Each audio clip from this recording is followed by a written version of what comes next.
Bu Dora. Jadi resmi itu. Jadi bukan hoax itu. Kalau si Yahya Sinwar itu benar-benar masih hidup dan masih utuh, dan sudah dilantik kemarin ya, di mana di Qatar itu ya. Itu beneran itu Bu Dora. Lantik Betul menggantikan dilantik Andi. kemarin kan. Belum Iya, masuk Bu Dora. Tapi Belum Bu publik Dora. Pak Andi kan belum dilantik Pak Paul ya. Udah. Udah dilantik. Justru Jadi kan dia kita udah minta keluar. damai ya. Sinwarnya kan minta damai, Enggak.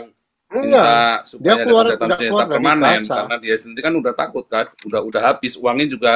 Kemarin kan kita dapat informasi juga uangnya pergerakan Hamas ini uangnya kan disabot sama si Erdogan, dirampok kan, nggak boleh keluar kan. Ya tapi Dibekukan. publiknya pada pelantikan kan nggak ada Pak Paul secara real. Saya nggak diundang kemarin Bu Dora. Kalau saya diundang pasti datang.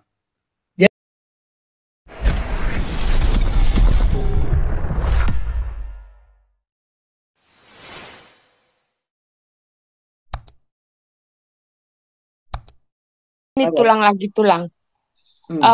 Ada gosip bapak-bapak dalam geopolitik di sini.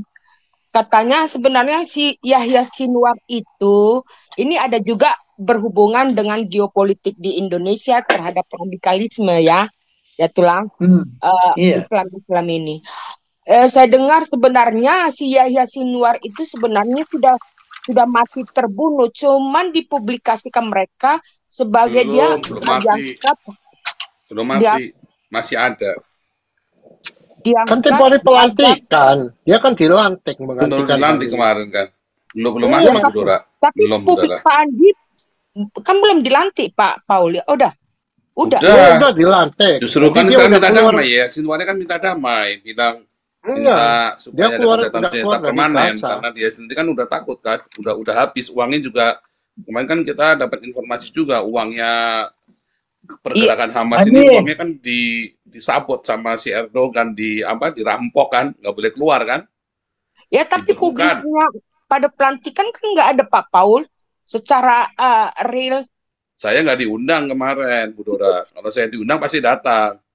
Jadi begini toh, Haniye mati aja diumumkan kok, apalagi Yahya Sinwar. Tapi dia tidak. Karena itu ya Pak Tommy, ada peraturan internasionalnya ya Pak Tommy ya, itu untuk masalah supaya perang itu legal ya Pak Tommy ya, siapa penanggung jawabnya, itu harus begitu, ada aturan perangnya Bu Dora. Jadi kalau dia diam-diaman begitu berarti dia hanya perampok biasa, begal. Tapi ini kan perang resmi legal. Perangnya ini legal, Bu Dora. Dari gitu pihak ya, Palestina maupun dari pihaknya Hamas maupun pihaknya Israel. Legal. Makanya saya nggak boleh berangkat pesawatnya kalau dari Belanda. Kalau dari Indonesia mah gila. Kalau dari Belanda nggak boleh berangkat karena tidak ada asuransi yang menanggung. Iya. Jadi Rusia itu legal perangnya, Bu Dora. Jadi resmi itu. Jadi bukan hoax itu. Kalau si Yahya Sinwar itu benar-benar masih hidup dan masih utuh, dan sudah dilantik kemarin ya, di mana di Qatar itu ya. Itu beneran itu Bu Dora. Oh gitu ya Pak Paul. Ya jadi nggak ada aturannya. Saya nggak tahu persis, Pak Tobing mungkin yang bisa tahu tuh aturan perang apa segala macam. Itu semua nggak sembarangan ya. Jadi beginilah ya. Kalau Rusia mau nyerang Israel harus dideklar dulu pernyataan perang 1 bulan sebelumnya. Ya tapi Palestina nggak ada menyatakan perang pada saat itu, mereka langsung. Itu dia bukan, sebentar. Palestina itu bukan Hamas. Ya, dia Hamas bukan negara. Kalau sekarang gini ya, kalau saya antar negara ya, ini perang ada antar negara. Ya. Antar state actor. Hukum perang itu kalau saya negara mau berperang itu harus diumumkan dulu, seperti Bush mau menyerang Irak, diumumkan 1 bulan saya akan menyerang. Dan itu sudah dikatakan kedua negara berperang. Rusia bisa mendadak mengirimkan senjatanya langsung dari Rusia ke Israel. Nggak boleh. Paling dia memberikan bantuan ke negara-negara yang sedang berperang. Karena itu apa namanya? Itulah proxy war. Dia membangun proxy. Kalau Hamas bukan Palestina. Dia non-state actor. Bahkan Presiden Mahmud Abbas, Presiden Palestina, dia bukan bagian dari kami. Sampai dideklar begitu kok. Makanya antara dua sekarang, Hamas dan Fatah tidak apa kan? Inilah yang mau didamaikan. Didamaikan siapa? Si JK. Oke. Tapi apa kemampuan dia untuk mendamaikan itu? Apa? Malah Cina yang mengambil inisiatif kan? Makanya saya pengen tahu juga tulang, karena gosip bapak-bapak di dalam geopolitik. Kalau memang Yahya Sinwar pasti ada publikasinya pada pelantikan dia sebagai ketuanya Hamas. Ini kan hanya pengumuman dia akan diangkat menjadi ketua Hamas. Sebenarnya itu untuk menutupi di dalam politik permainan Hamas ini, supaya Hamas itu selalu tetap eksis di dalam politiknya. Itu yang saya dengar tulangnya. Itu kan permainan saja itu. Mungkin juga hoax. Jadi begini aja lah. Kalau Yahya Sinwar sudah mati, nggak akan mungkin didiamkan begitu, dirahasiakan. Nah, kalau sekarang orang yang berpikir Yahya Sinwar matilah. Tapi bukan berarti mereka percaya. Karena believing by seeing. Intelijen begitu. Enggak. Kita boleh menduga-duga. Tapi bukan fakta kan, peranggapan belum menjadi fakta. Setuju Pak Tobing. Ya, beranggapan setuju Pak. Jadi memang kalau orang Indonesia itu dengan menduga-duga, makanya mudah terjebak dengan hoax. Beda dengan kalau kita orang-orang yang ada di barat atau yang sudah profesional, kalau mati nggak pernah keluar, oh belum tentu selama tidak ketemu badannya. Dan tes DNA juga, termasuk si Al-Baghdadi waktu mati itu kan mati harus tes DNA, ternyata benar kan, nggak bisa cuman bilang katanya nggak bisa, mati pun harus ketemu di mana badannya, tubuhnya itu. Makanya Al-Baghdadi itu kan geger itu kan harus ada buktinya Al-Baghdadi mati. Bisa saja dia hanya pensiun, berhenti, hilang, sembunyi, dan suatu ketika nanti bisa hidup lagi, itu bahaya banget. Makanya nggak boleh peranggapan tadi, harus ada buktinya. Itu, ini ada perut buncit nih, silakan perut buncit.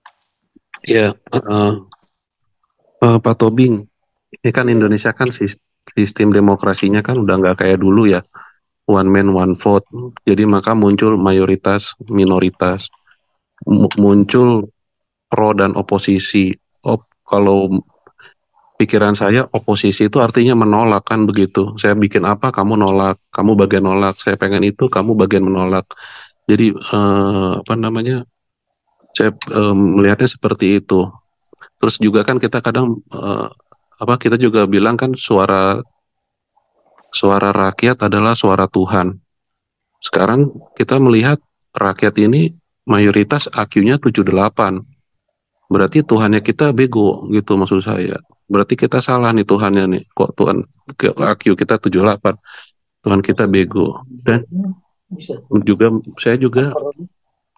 kita melihat juga kan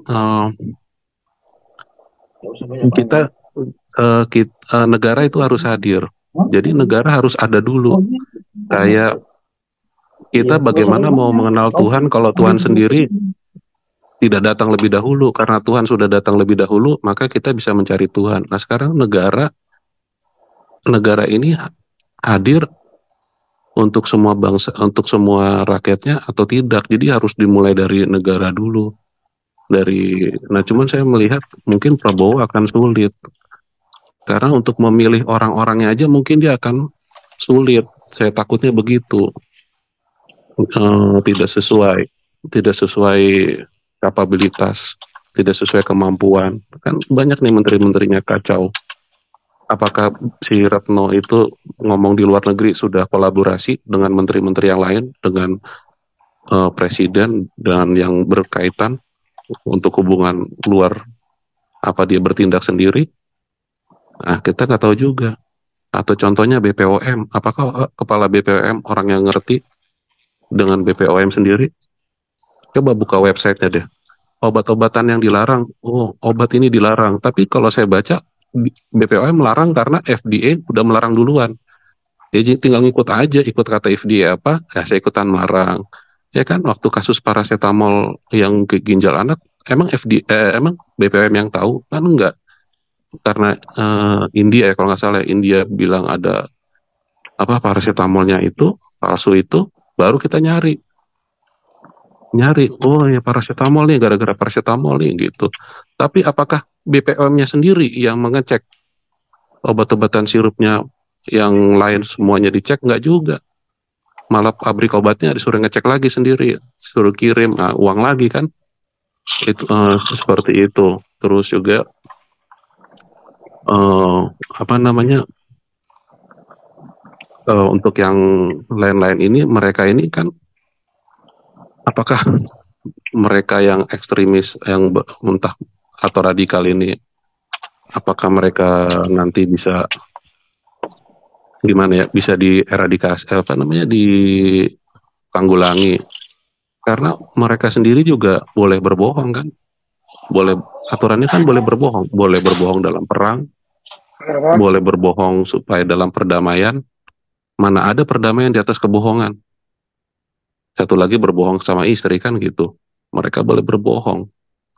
Jadi bagaimana kita mau percaya orang-orang seperti mereka ini? Jadi mestinya ya negara ini harus hadir dulu, karena kita sendiri bingung. Orang tua kita mana? Kita nyari orang tua yang lain jadinya. Kan harus orang tua kita dulu yang datang dulu ke kita mengenali mereka, baru kita bisa mencari mereka. Jadi negara ini harus hadir dulu. Negara ini mau seperti apa? Harus, kalau memang harus agak apa namanya, otoriter, ya otoriter dikit nggak apa-apa, tapi membangun. Jadi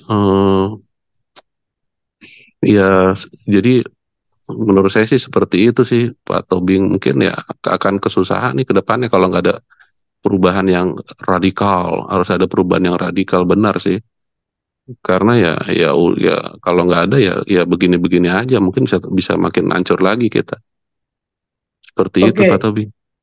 Baik, saya menggarisbawahi dulu ya. Suara rakyat, suara Tuhan. Kami dari tentara, Pak Endro Priyono memulai itu. Suara rakyat, suara setan. Boleh gak kita mengatakan itu? Nah, sekarang Golkar sudah berubah. Bukan lagi suara rakyat, suara Tuhan. Suara rakyat, suara Golkar. Lain lagi. Jadi terminologi ini yang saya bilang, kita konflik terminologi. Lihatlah perkembangan itu. Ya, saya sudah mengatakan kan, definisi perkawinan, terminologi perkawinan, pernikahan sudah bergeser. Dulu pasti antara wanita dengan laki-laki. Sekarang laki-laki dengan laki-laki, perempuan dengan perempuan. Itu paradigma terminologi. Nah, kemudian sejak reformasi ada oposisi, tapi oposisi menurut mereka lain, untuk penyeimbang, check and balance. Berbeda dengan persepsi Anda. Nah, check and balance itu di negara-negara yang bukan Pancasila. Kalau Pancasila nggak ada check balance. Musyawarah mufakat. Tadi pun saya sampaikan. Pancasila udah dirubah. Kalian membela Pancasila kan? Jati diri Pancasila. Pancasila dirubah, Anda tahu nggak saya bilang? Sila keempat dirubah. Itu berpengaruh kepada sila ketiga, berpengaruh ke sila kedua, berpengaruh kepada sila kelima, dan berpengaruh kepada sila pertama. Nah, permusyawaratan digeser menjadi voting. Udah berubah nggak itu? Berubah. Itu paradigma. Masih ada kepersatuan? Masih ada persatuan? Gara-gara itu, apakah ada keadilan? Karena voting itu dibeli Wanipiro yang berkuasa di Indonesia ini. Lihat, di DPR sana, berapa persen adalah orang yang kaya. Kita harus berani. Loh, kalau nyampaikan kepada elit politik nggak akan dia apa. Tapi kalau organisasi seperti itu, seperti yang PGN ini, ya harus saya sampaikan. Nah, sekarang coba, memang sengaja kita ini dibuat miskin. Kalau pemilu, dia bagi-bagi uang. Nah, sekarang Wanipiro-nya pun sudah inflasi. Kalau dulu masih bisa 100, 200, sekarang udah nggak bisa. Halo. Karena yang kaya-kaya ini makin kaya, makin ingin berkuasa. Coba bikin undang-undang, tidak boleh orang kaya jadi anggota DPR. Mampus lu. Diujilah keterampilannya. Anggota DPR nggak ada di fit and proper test. Kok jenderal yang mau jadi panglima di fit and proper test, yang nge-fit and proper test masih bodoh-bodoh. Itu pernah saya tanya si Boy Rapli waktu di Saripan Pasifik. Kamu ini siapa ini? Ada si Masinton, ada beberapa itu orang anggota DPR. Kamu siapa? Menentukan siapa jadi Kapolri, siapa menjadikan panglima. Ilmumu aja seujung kuku ini tidak ada, saya bilang. Diam dia. Kamu yang dipanggil yang mulia. Kamu bukan yang mulia. Saya bilang itu, kalau masih ingat si Masinton, saya itu. Gak ada, kamu gak bisa menentukan itu. Karena di TNI itu sudah ada sistem yang mengatur. Sekarang sudah berubah semua. Akhirnya yang mau jadi panglima ya harus dekat-dekat sama orang politik. Ya. Apakah orang di DPR itu? Ya, saya beritahu. Makanya Pak Tobing,